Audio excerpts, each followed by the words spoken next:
Under-19 world cup ఫైనల్లోకి team India చేరింది. సెమీస్లో ఆఫ్ఘనిస్తాన్పై తిరుగులేని విజయం సాధించింది. ఇక భారీ లక్ష్యాన్ని సునాయాసంగా ఛేదించింది టీమిండియా. 311 పరుగుల లక్ష్యాన్ని 41.4 ఓవర్లలోనే ఛేదించేశారు మన కుర్రాళ్ళు. అండర్-19 వరల్డ్ కప్లో 10వ ఫైనల్స్కి చేరింది ఇప్పటివరకు భారత్. శుక్రవారం ఫైనల్స్లో ఇంగ్లాండ్తో తలపడనుంది భారత్.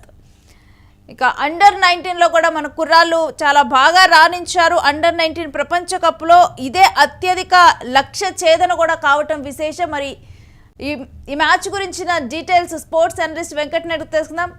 వెంకట్, అండర్-19 వరల్డ్ కప్లో మనం ఇప్పటికే కూడా ఫైనల్స్కి చేరటం జరిగింది. ఈ సెమీఫైనల్స్లో ఆట తీరు గురించి ఏం చెప్తారు?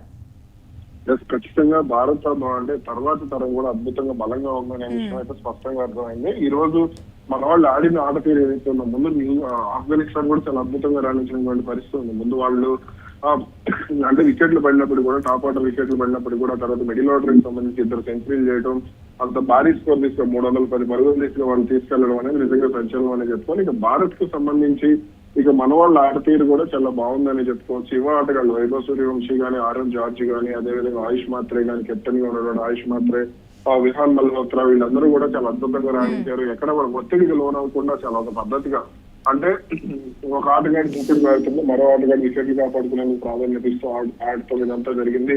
ముందు వైభవ్ సూర్యవంశీ వికెట్ కోల్పోయిన తర్వాత ఆయుష్ మాత్రే నుంచి ఆరోన్ జార్జ్ కి పూర్తి స్థాయిలో సహకారం ఉండటం, ఇలా కొంత స్కోర్ బోర్డ్ ని కూడా చాలా జాగ్రత్తగా వాళ్ళు డిజైన్ చేసుకుని పర్ఫెక్ట్ అనుభవం ఉన్నటువంటి ఆటగాళ్ళు ఆడటం అనేది జరిగింది. దీంతో అండర్-19 జట్టు అనేది మరోసారి భారత్ బలంగా ఉంది. అంటే ఈ వీళ్ళల్లో నాకు అద్భుతంగా నచ్చిన ఆటతీరు ఎవరికంటే ఆరోన్ జార్జ్ ఆటతీరు.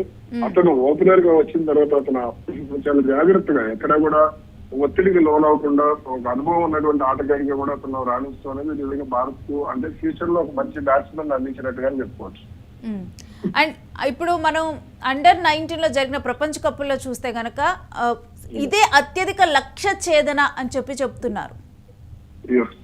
ఇప్పుడు అండర్-19 లో దాదాపుగా 240 నుంచి 280 మధ్యలోనే స్కోర్లు ఎక్కువగా ఉంటూ ఉంటాయి. ఎందుకంటే ఆటగాళ్ళు కూడా కొంత చిన్నపిల్లలు కాబట్టి కొంత దానికి సంబంధించి మైదానాలను కూడా కొంత చాలా జాగ్రత్తగా ఉంచుతారు. ఇక బౌలింగ్ పరంగా కూడా కొంత ఎక్కువగా సత్తా చాటే పరిస్థితులు, దూకుడుగా ఆడలేరు అనేది కూడా ఉంటుంది. అయితే ఈ మధ్య కాలంలో క్రికెటర్లు కొంత దూకుడుగా ఆడటం అనేది అలవాటు చేసుకోవడంతో కొంత ఇది కలిసి వచ్చినటువంటి అంశంగా చెప్పుకోవచ్చు. ఇప్పుడు ఈ మన ఆటగాళ్ళ పరంగా చూస్తే కూడా గతంలో ఉన్ముఖ్ చంద్ గానీ, రిషబ్ పంత్ గానీ, అలాగే శుభ్మన్ గిల్ కెప్టెన్ గా ఉన్నప్పుడు కానీ, అలాగే మరి విరాట్ కోహ్లీ సారథ్యంలో కానీ, ఇలా యువరాజ్ సింగ్ ఉన్నప్పుడు కానీ, వీళ్ళందరూ కూడా అండర్-19 లో చాలా అద్భుతంగా రాణించి వచ్చినటువంటి ప్లేయర్స్. ఇది ఇప్పుడు ఏదైతే మన అండర్-19 వరల్డ్ కప్ ని తక్కువ చేస్తాం కదా, ఆటగాళ్ళ సత్తా ఏ స్థాయిలో ఉంటుందనేది ఇప్పుడు మనం చూస్తున్నాం. అయితే ఇప్పటి వరకు కూడా 5 సార్లు టోర్నీలో కూడా విజయం సాధించి ఒక బలమైన జట్టుగా కొనసాగుతుంది అని చూడొచ్చా team India?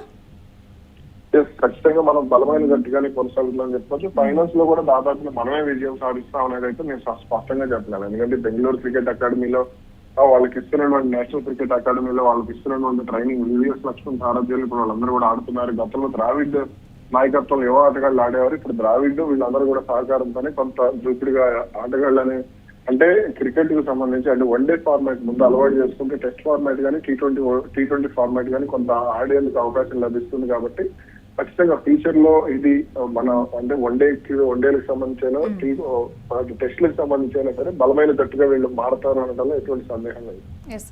And Venkat, final match ఎలా ఉండనుంది అనుకోవచ్చు?